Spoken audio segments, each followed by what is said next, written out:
Australia में मेरी पहली जॉब बर्तन धोने की थी। रेस्टोरेंट में बर्तन धोकर मैं रोजाना का $100 कमाता था, और जब हफ्ते में 6 दिन काम करने के मुझे $600 मिले, तो उस वक्त डॉलर की कीमत 95 रुपये थी पाकिस्तान के हिसाब से।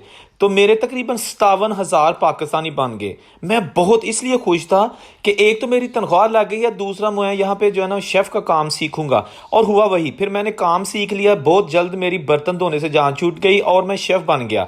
फिर जनाब तरह तरह के खाने बनाने सीखना शुरू कर दिया। जो है वहाँ पे हमारे सीनियर शेफ़ थे, उन्होंने मुझे पूरा गाइड कर दिया, और 6 महीने के अंदर मेरी डबल तनख्वाह हो गई। और अल्हम्दुलिल्लाह फिर मैंने ऑस्ट्रेलिया में अच्छे अच्छे रेस्टोरेंट्स में काम किया, और महीने का पाकिस्तानी तकरीबन 8 से 9 लाख रुपए तक भी कमाया है।